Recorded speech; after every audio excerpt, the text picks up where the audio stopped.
propose, chers adhérents de Terre de Talent Bernay, d'aller à la découverte d'une entreprise, une petite entreprise locale située à Bernay, MDF Création Design. Et nous allons à la rencontre de Frédéric. Bonjour Frédéric. Bonjour. Alors nous sommes là au cœur de votre atelier. Mon petit atelier, oui. Avec beaucoup de stock, beaucoup de... Est-ce que vous pouvez tout d'abord nous expliquer votre parcours, Frédéric? Alors, moi, j'ai fait un CAP menuisier chez Monsieur Volcker au Champ-Blac. Ça remonte à quelques années. Ça remonte à quelques années, oui. C'était en 2000, si je dis pas de bêtises, 2004. Et vous aviez 15 ans, c'est ça? C'est ça. Voilà. Et comment ça s'est passé? C'était bien chez une entreprise familiale? L'avantage, c'est que c'est une entreprise qui fait de la construction de maisons normandes, donc j'ai découvert un peu plus que la menuiserie aussi. Une entreprise d'ailleurs toujours en place. Hein, oui, toujours en place. Je crois que c'est le fils qui a repris l'entreprise, donc elle existe toujours. Hein, c'est toujours existant. 2 ans d'apprentissage. Hein, donc j'ai fait 2 ans pour mon CAP menuisier, j'ai fait 1 an pour le CAP de charpente aussi, dans la même entreprise. Oui, parce qu'il fallait avoir une spécialité. Oui, c'est ça. Puis après, ça permet d'avoir une panel un peu plus large de possibilités. 2 ans dans la même entreprise, hein, c'est ça? Alors chez Volcker, je suis resté 3 ans. Donc le CAP menuisier et le CAP charpentier en 1 an. Ensuite, vous vous êtes orienté vers une autre entreprise locale également? Alors après, oui, c'est une entreprise locale. C'était un peu plus loin, c'est au-dessus de Montreuil-l'Argilais à Verneus, chez l'entreprise Ubi. Oui, que beaucoup de membres de Terre de Talent connaissent bien, j'imagine, toujours en place. Hein. Normalement, oui, à ma connaissance, ils sont toujours là, oui. Et alors, il y avait une particularité, je crois, chez Ubi. Alors, chez Ubi, en fait, à l'origine, c'était le père qui avait l'entreprise quand je suis rentré dedans, et au bout de quelques mois, c'est le fils qui a repris, et le fils était compagnon de France. Oui, ça c'est quelque chose de prestigieux lorsqu'on annonce la couleur compagnon de France. Exactement, et il avait vraiment des capacités incroyables. Comme on dit, il avait des mains en or, donc c'était intéressant aussi de travailler avec des gens comme ça qui ont cette expérience. Qu'est-ce qui vous a amené vers ce métier, Frédéric? Alors moi je suis né dedans, on va dire, depuis tout petit. Mon père est menuisier, donc depuis tout petit j'ai vu les fabrications qu'il faisait. Et, c'est ça qui m'a passionné vraiment, le bois, de ce qu'on pouvait faire, en partant d'un bout de bois, de ce qu'on pouvait réaliser, quoi. Il vous a transmis l'amour du métier? Oui, c'est ça. C'est ça, puis je trouve que c'est un métier assez noble, c'est joli, c'est même l'odeur du bois, j'aime beaucoup. Donc pour moi c'est un métier intéressant et je suis toujours aussi passionné que quand j'ai commencé. La transmission du savoir, Voilà, exactement. Voilà, ça s'est fait comme ça, tout à fait naturellement. Exactement. Et puis vous avez, on peut dire, eu un parcours limpide. Vous êtes allé en dehors de la Normandie après? Oui, alors quand j'ai eu 19 ans, je suis parti sur Paris, en région parisienne. Et donc j'ai travaillé beaucoup dans la rénovation d'appartements dans le 16e, 17e, 1er arrondissement. Des beaux appartements, certains faisaient jusqu'à 350 mètres carrés. Ce qu'on peut qualifier d'appartements de standing. On va dire ça, oui. Vous y faisiez quoi dans ces appartements? On rénovait tout de A à Z. Donc j'ai fait beaucoup de rénovations de parquet, donc en coupe d'hongrie, chêne massif, de la pose complète aussi, rénovation de moulures, rénovation de meubles aussi, ou fabrication de meubles directement sur place, dans le style de l'appartement, donc le style d'époque, haussmannien, enfin ce genre de choses. Il y a quelque chose qui vous a marqué aussi là-bas, dans les réalisations, parfois des petites anecdotes? J'ai eu un client une fois qui était de famille un peu plus noble, on va dire, qui avait des armoiries. Il m'avait demandé de faire une bibliothèque et de graver dans les portes de la bibliothèque le logo de son armoirie. J'ai pas de photo malheureusement, mais c'était un bon souvenir. Mémorable. Et il y a eu aussi un autre épisode qui a fait que vous êtes revenu ici à Bernay depuis quelque temps.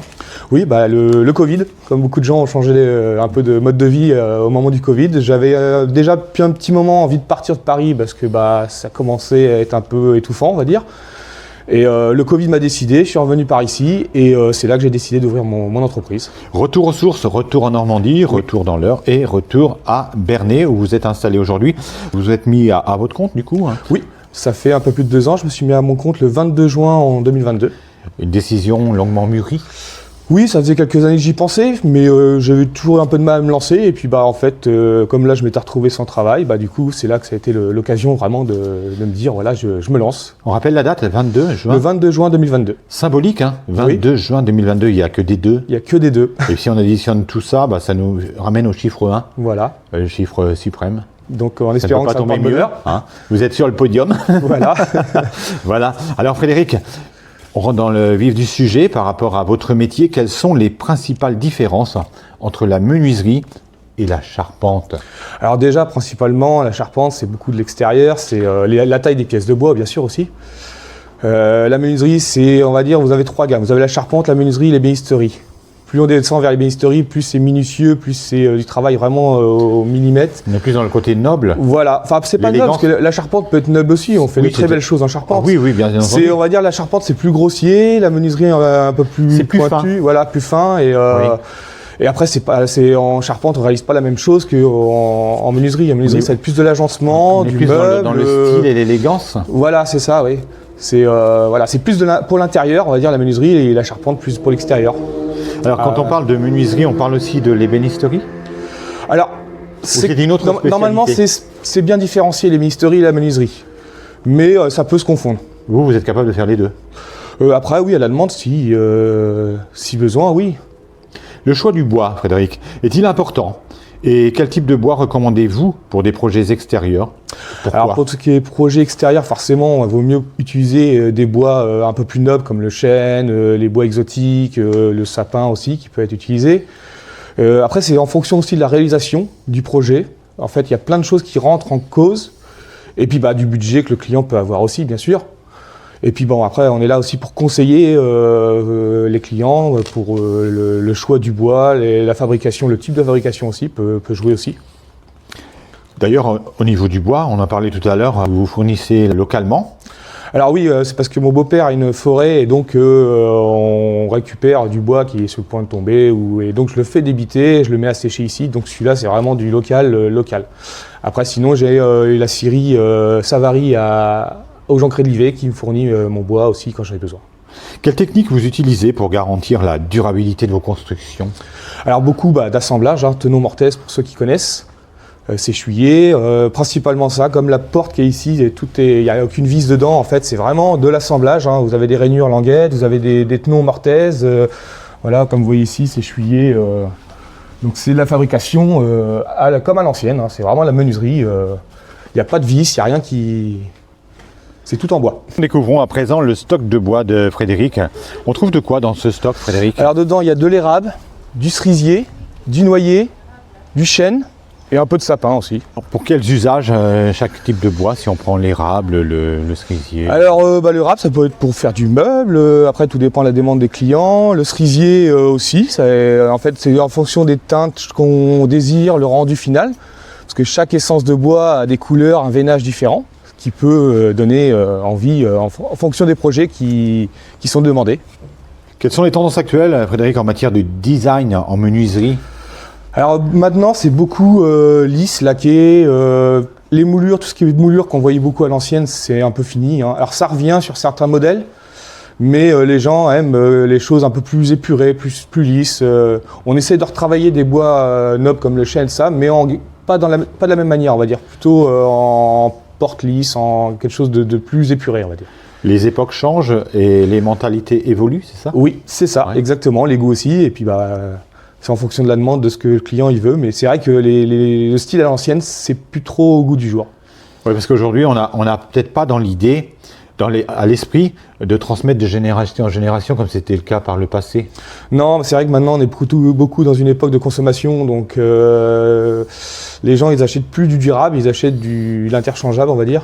Cela dit, si on fait appel à vos services, c'est qu'on a tout de même envie d'avoir des meubles qui durent, peut-être après avoir essayé, comme chacun d'entre nous, pour une question de budget le plus souvent, des meubles de basse facture. Oui, voilà, c'est ça, oui.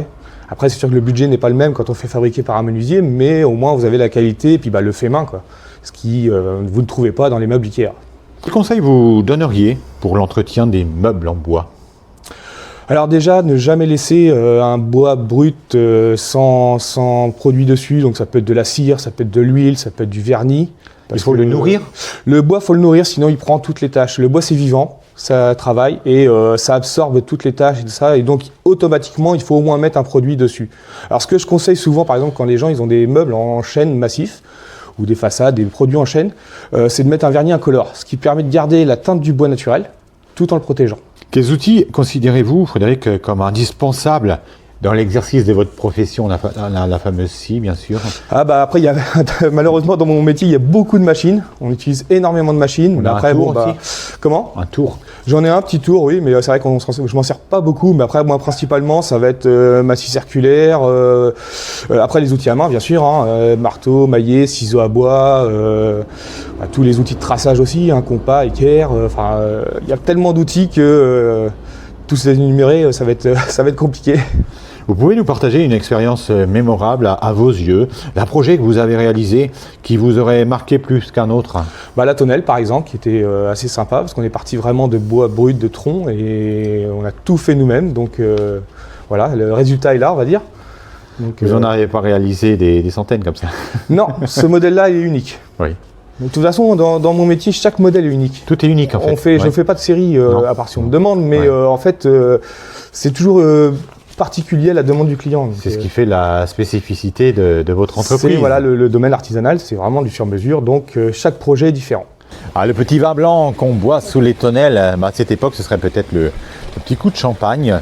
Avec Frédéric, ça c'est un projet dont vous n'êtes pas peu fier. Une belle tonnelle, c'est une belle réalisation qui vous a nécessité combien de temps, Frédéric? On a fait ça en 4-5 jours. Fabrication et pose. Après, seulement. Oui. Après, il y a eu la couverture en ardoise qui a pris un peu plus de temps, qui a été fait par la suite. Mais tout ce qui est structure bois, ça a pris une petite semaine, quoi. Quel type de bois vous avez utilisé pour cela? Alors là, c'est du sapin. Du sapin de Carzy. Qui vient d'une forêt de Carzy. Les circuits courts, hein? Circuit très court.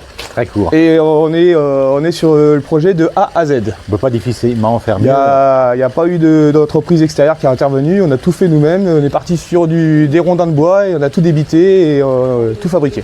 Donc ça, c'est un projet qui vous tient particulièrement à cœur. Oui, c'était un petit cadeau pour ma mère, on va dire.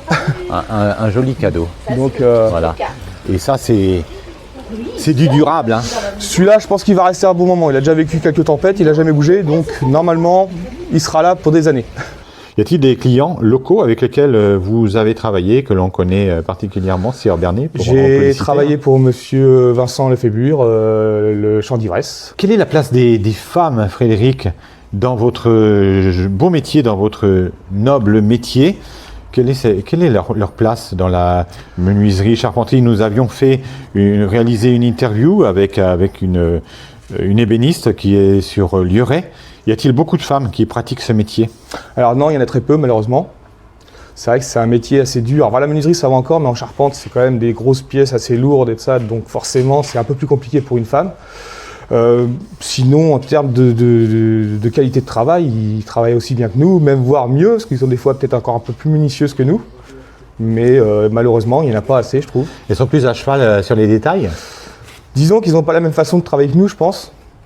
Après, ils apprennent le métier comme nous, mais c'est vrai qu'il n'y en a pas beaucoup, malheureusement. Vous n'avez pas côtoyé au cours de votre... J'ai travaillé avec une femme il y a très longtemps, qu'on a sur un chantier, mais ça n'a pas duré longtemps, quelques jours. Elle travaillait très très bien. C'était une fille qui travaillait avec son père, justement, en menuiserie.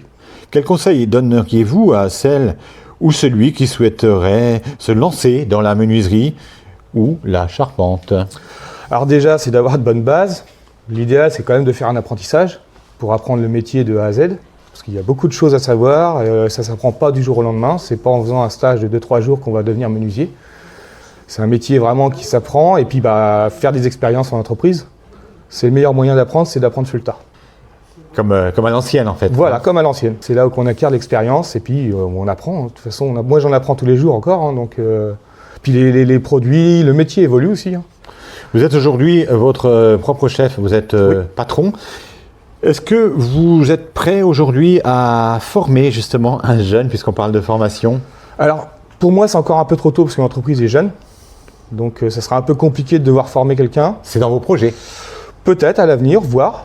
Faut aussi un petit jeune qui est vraiment motivé, qui veut apprendre, oui, pourquoi pas. Ça peut être intéressant de former, puis de donner le goût du métier. Mais c'est encore un peu jeune pour moi. Nous sommes en fin d'année 2024. C'était une année riche pour vous, intéressante? Oui, meilleure que la première année. Encore heureux. En espérant que la prochaine sera encore meilleure. Mais oui, j'ai eu des beaux projets, c'était intéressant. Et les projets pour 2025 et vos résolutions? Je vais avoir des placards à faire, des claustras, enfin, et puis mes résolutions, c'est toujours de pouvoir m'améliorer, développer aussi mon entreprise, proposer des produits nouveaux peut-être aussi, essayer de conseiller encore mieux et voilà, au final, c'est de satisfaire le client. Voilà, et ne jamais manquer d'idées. Voilà, surtout. Il faut avoir beaucoup d'idées. Merci infiniment Frédéric. De rien. On rappelle le nom de votre société et son adresse et éventuellement le numéro de téléphone. Alors c'est MDF Création Design, c'est au 62C avenue Lotin de Laval à Bernay et mon numéro c'est 06 50 47 34 63 et j'ai une page Facebook au nom de la société. Merci beaucoup. Voilà, merci. My life be like, yeah. My life be like.